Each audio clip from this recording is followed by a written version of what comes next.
Well, it's Thursday. I'm Carl Azus. This is CNN Student News. We're jumping right in today with a milestone you might have noticed, but a lot of folks aren't too happy about. In the United States, the average cost of a gallon of gasoline has been at least $3 for 1,000 days in a row. Some folks might be used to it, but you also might remember when gas prices were lower. Christine Romans looks at some of the driving forces behind the increase. The last time the average price of a gallon of gas was under $3 a gallon was in December 2010. The trend has been higher for a decade now, but look at this right here. December 2010 was the last time you saw it below. And here, well, you had super low prices here, but that was because of a global financial crisis. So why is gas so high? A few reasons here. First, global instability. No surprise, the Arab Spring began in December 2010, about the same time this oil run started. Syria concerns more recently have kept oil prices high. The world wants more oil, and we're seeing rising demand for gas in the developing world, places like China and India. We're not seeing the cheap supplies that we used to, right? We're getting fuel from fracking and deep water platforms, and that is expensive. And tightening supply and demand is something that investors are watching. It keeps prices rising when you see these fundamental shifts. Investors demanding here, that investor demand also driving up the price of crude oil. So is this the new normal? Well, we asked Tom Kloza, chief oil analyst for GasBuddy. He says this is where we are now. By the end of the new year, into the new year, you could see maybe $3 a gallon. Of course, all that depends on Syria and whether conflict can be peacefully resolved there. It also depends on the Fed. If the Fed should begin to taper back its bond purchases, that could mean demand for commodities would go down, demand for things like oil, investor demand for oil, and that could mean lower gas prices ahead. So watch those two things, Syria and the Fed. That could matter to how much you're paying for a gallon of gas. You heard Christine say the Fed. She's talking about the U.S. Federal Reserve, the country's central bank. It's responsible for implementing monetary policies. Basically, the Fed controls the country's money supply. In recent years, the Fed has bought bonds and other kinds of securities to try to help the struggling U.S. economy. It's a practice called quantitative easing. Christine mentioned the possibility of the Fed backing off that practice. Yesterday, the Federal Reserve announced it won't. The Fed said it doesn't see enough improvement in the economy right now, so it's going to keep buying bonds at the same rate for at least another month. That news went over well on Wall Street. The Dow Jones average and the S&P 500, they give an idea of how the whole stock market is doing. They both jumped to record levels yesterday after the Fed's announcement. In the U.S., a person making just over $11,500 a year is living below the poverty line. For a family of four, it's just under $23,500. What's surprising is that 15% of Americans are living in poverty now, according to a new report by the U.S. Census. It's the third year in a row that the poverty rate has been at or above 15%. The last time it was that high for this long was 1965. You'd be right to blame the Great Recession for part of this. It sent a lot of folks into poverty. But the recession officially ended in June of 2009. Poverty peaked the next year. What worries many economists is that it hasn't significantly decreased since then. One analyst put it like this: the U.S. economy has been growing, but that hasn't made a difference yet to many U.S. citizens. Jobs have been coming back, but they're just not paying as much. Right now, the median household income is $51,000 a year. In 2007, it was higher at more than $55,000. See if you can ID me. I became a U.S. state in 1912. I'm one of the Four Corners states, and I'm surrounded by Arizona, Colorado, and Texas. My nickname is Land of Enchantment. I'm New Mexico, and I'm the 5th largest state in size. The 5th largest state is under a statewide disaster declaration. That means government funds will be made available to help people, and it's after severe floods washed through parts of New Mexico. People in the town of Madrid are cleaning up from water, mud, and coal. Piles of it from nearby abandoned mines broke loose and flowed across people's property.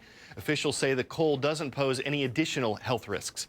Up in Colorado, helicopters are moving around the state, swooping down to rescue people trapped by flooding there. Authorities say hundreds of people were airlifted to safer ground this week. Hundreds of others are still stranded. So are thousands of people in Mexico. A tropical storm and a hurricane dumped huge amounts of water on the country. The severe weather made rescue efforts difficult for a while, but they got back on track yesterday. Going across the Atlantic Ocean now because today's roll call schools are all in Europe. First up, the Dragons at Alconbury Middle High School in England. Next, we'll hop over the channel and head to France's Loire Valley to say hello to our viewers in Tours. And finally, Ukraine gets onto the roll call with the National University of Ostro Academy. Former civil rights activist has a message for young men in Memphis, Tennessee, and he wants as many people as possible to see it.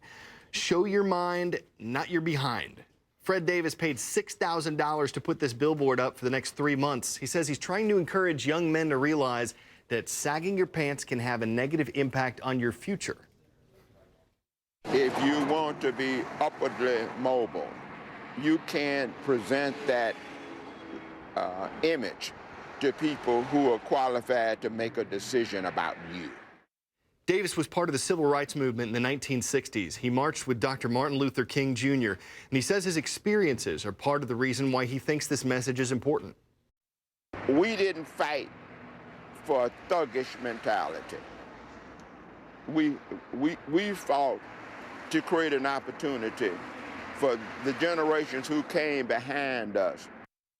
So do you agree that saggy pants say something about your future prospects, or is the only statement they make a fashion statement? We know you've got opinions on this. Our blog is the place to share them. If you're 13 or older, you can go to cnnstudentnews.com. Just remember, whether you're pro or anti-sag, we only accept your first name when you comment. Say you had a bad day. We all do. How do you handle it? Maybe you just sing a sad song just to turn it around. You work at a Smile and you go for a ride. All right, we wanted some advice from someone besides Daniel Powter, so we asked some high school juniors and seniors how they handle bad days for this edition of the CNN Student News Viewfinder. Usually just going to a teacher, maybe not to talk about anything, but to just hear about their life experiences, to hear about ways they can make me feel better is always a great place to start. Beyonce. When my day goes bad, I just turn on my iPod and I listen to Beyonce and I sing like I'm in Amsterdam or somewhere. Then, I'll go onto YouTube and look up, inspirational videos and look and just remind myself, what I'm doing, what I want to accomplish, what I want to get to. I go mainly to my father, because he knows me very well, and I just talk to him about it and he's able to listen. I go to my parents and I just talk to them and make sure, explain to them how I'm feeling, and also my friends, and they normally can help me out. I'm gonna be really honest, I grab my Bible and I crack it open to some of my favorite highlighted verses, and I just cling to that. I would definitely go to some of my best friends because they're always there to support me, and I talk to my parents, I listen to music, or read a book. I keep a little box in my room where I write all the good things that happen to me on sticky notes and put them in the box. And when I'm having a bad day, I just cut open the box and just start reading through those things and remind myself that there are lots of good things in life as well as the bad. My mom would be the person that I will go to. She's very comforting and she is very good with handling problems, and I believe I can always dip in on her. Okay, most of the time I look to my music for inspiration because it helps me get away just to think about things and listen to what other, people have to say through their music.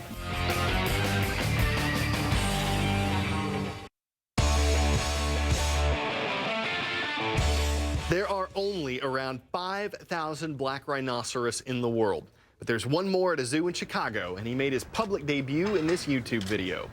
King was born last month, weighed around 60 pounds then, now he's up to 200, so he seems to be growing just fine.